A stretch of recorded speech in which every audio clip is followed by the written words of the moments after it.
আমরা বর্গমূল নির্ণয় করব। বর্গমূল নির্ণয়ে দেখো দুটো পদ্ধতি রয়েছে, একটা আছে মৌলিক উৎপাদক পদ্ধতি আর দ্বিতীয় রয়েছে আমাদের ভাগ পদ্ধতি। 144-এর বর্গমূল নির্ণয় করব। প্রথমে মৌলিক উৎপাদক সাহায্যে দেখব। তো মৌলিক উৎপাদকের সাহায্যে প্রথমে আমরা 144-কে ভেঙে নেব আগে। মৌলিক উৎপাদকের সাহায্যে প্রথমে দেখো এটা আমাদের কত দিয়ে যাচ্ছে, 2 দিয়ে যাচ্ছে। সো 2, 7 দুগুণ 14, 2 দুগুণ 4, আবার 2 দিয়ে যাবে আমাদের 2, 3 দুগুণ 6, 6 দুগুণ 12, আবার আমাদের 2 দিয়ে যাচ্ছে 2, 18 দুগুণ 36, আবার 2 দিয়ে যাচ্ছে আমাদের 2, 9 দুগুণ 18, এবং আমাদের পরে কত দিয়ে যাচ্ছে, 3 দিয়ে যাচ্ছে। সো 3, 3 তিরিক্ষা 9। আমরা যে মৌলিক উৎপাদকগুলো পেলাম দেখো, এখানে 2 পেয়েছি, 2 পেয়েছি, এখানে 2, সো 4খানা 2 পেয়েছি এবং 2খানা 3 পেয়েছি। সো আমরা এই লিখে নেব 144 সমান 2 গণিত 2 গণিত 2 গণিত 2 এবং 3 গণিত 3। আমরা এখানে যে মৌলিক উৎপাদকগুলো পেয়েছি সেই মৌলিক উৎপাদকগুলোকে আমরা কী করবো, জোড়ায় জোড়ায় নেব, মানে দুটো দুটো করে নেব। দেখো প্রথমে এই দুটো নিচ্ছি, একই নেব।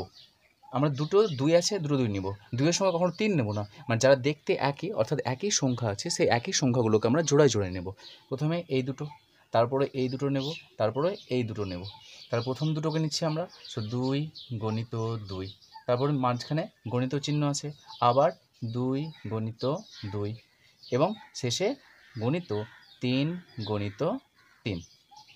তাহলে দেখো এখানে কত আসছে, 2-এর সঙ্গে 2 গুণ করলে আমরা, এটা দুটো 2 আছে তো 2-এর স্কোয়ার লিখলাম, তারপর গণিত চিহ্ন দিলাম, এখানে দুটো 2 আছে সো দুটো 2-এর স্কোয়ার লিখলাম, তারপরে দুটো 3 রয়েছে, দুটো 3-এর স্কোয়ার লিখলাম। সবগুলোর মাথায় স্কোয়ার আছে, তাহলে আমরা কী করব, সবগুলোকে আমরা একসঙ্গে লিখে নিচ্ছি। 2 গণিত 2 গণিত 3, তাকে ব্র্যাকেট দিলাম, ব্র্যাকেটের মাথায় স্কোয়ার দিলাম।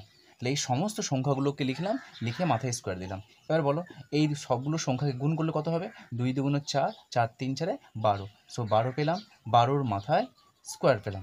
এই যে যেটা আমরা স্কোয়ার পেয়েছি সেই সংখ্যাটাই হচ্ছে আমাদের কার বর্গমূল, 144-এর বর্গমূল। সুতরাং আমরা বর্গমূল কত পেলাম, অতএব 144-এর বর্গমূল সমান, বর্গমূল দিলাম, এটা বর্গমূলের চিহ্ন, 144 সমান, দেখো 144-কে আমরা কত পেয়েছি, 144-কে পেয়েছি মানে 12-র স্কোয়ার। তাহলে এই 144-এর জায়গায় আমরা লিখব যে বর্গমূল 12 স্কোয়ার। এবার এই বর্গমূলের মধ্যে যেটা স্কোয়ার থাকবে, এই স্কোয়ার থাকলে সেই সংখ্যাটা বাইরে বেরিয়ে আসে, তাহলে কত হবে 12। সুতরাং 144-এর বর্গমূল কত পেলাম আমরা, 12 পেলাম। এটা হলো আমাদের কি, মৌলিক উৎপাদকের সাহায্যে আমরা বর্গমূল নির্ণয়। তাহলে ভাগ পদ্ধতির সাহায্যে যখন আমরা বর্গমূল নির্ণয় করব, কী করে নির্ণয় করব, 144-কে লিখবো এভাবে, আর দাগ দেব। দাগ দেওয়ার পরে আমরা ডান দিক থেকে দুটো করে সংখ্যাতে আমরা দাগ দেবো। তা দেখো 144 আছে, সো ডান দিকে দুটো সংখ্যা কাকে পাচ্ছি আমরা, এখানে 44 পাচ্ছি, তারপর আর কাউকে পাচ্ছি না, তাহলে ফাঁকা কে আছে, জাস্ট একটা আছে। তাহলে এই যে দুটো দাগ দিয়েছি, দুটো দাগ দেওয়ার পরে ফাঁকা যেটা পড়ে আছে সেই সংখ্যাটাকে আমরা ভাগ করব। কীভাবে ভাগ করব, এখানে এমন একটা সংখ্যা লিখতে হবে সেই সংখ্যাটাকে আমরা এখানেও লিখব এবং এই সংখ্যা আর এই সংখ্যা গুণ করব। তার মানে এক কথায় বুঝতে পারছো যে এই যে দুটো সংখ্যা লিখব সেই দুটোর গুণফল মানে তার বর্গ। আমরা জানি কয়েকটা সংখ্যার বর্গ, যে 1-এর স্কোয়ার কত হয় 1, 2-এর স্কোয়ার কত হয় আমাদের 4, 3-এর স্কোয়ার কত হয় 9। সো এইভাবে আমাদের সংখ্যাগুলোর বর্গ জানি। তাহলে এখানে দেখতে পাচ্ছি আমরা 1 রয়েছে, তাহলে বলো তো কোন সংখ্যার বর্গ, তার মানে এখানে যে দুটো সংখ্যা বসাবো সেই দুটি সংখ্যার সঙ্গে গুণফল। তার মানে এটা দেখতে পাচ্ছি 1-এর স্কোয়ার, 2-এর স্কোয়ার, 1-এর স্কোয়ার পাচ্ছি আমরা 1, 2-এর স্কোয়ার পাচ্ছি 4, তাহলে এখানে 1 যেহেতু আছে তার নিশ্চয়ই আমাদের 2কে নিতে পাবো না, আমাকে 1কে নিতে হবে। তাহলে এখানে 1 বসাবো, এইখানেও 1 বসাবো। তাহলে 1-এর সঙ্গে 1 গুণ করলে কত পাচ্ছি আমরা, 1 পাচ্ছি।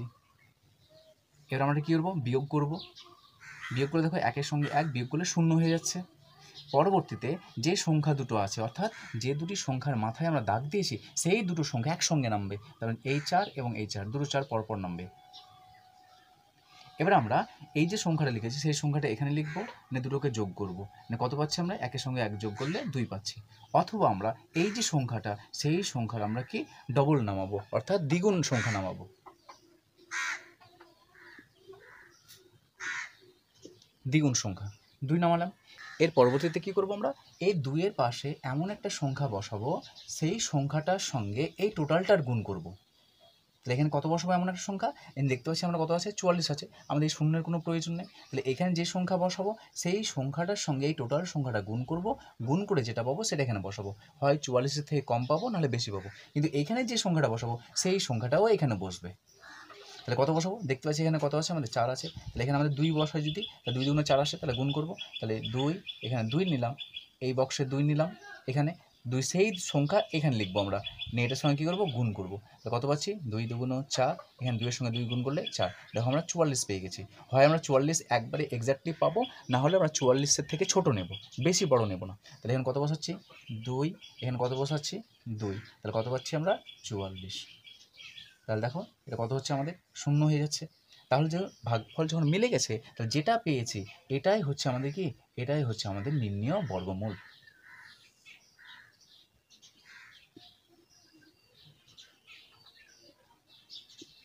তাহলে অতএব 144 এর বর্গমূল সমান বর্গমূল 144 সমান 12। এটা আমরা দেখলাম ভাগ পদ্ধতির সাহায্যে 144-এর বর্গমূল।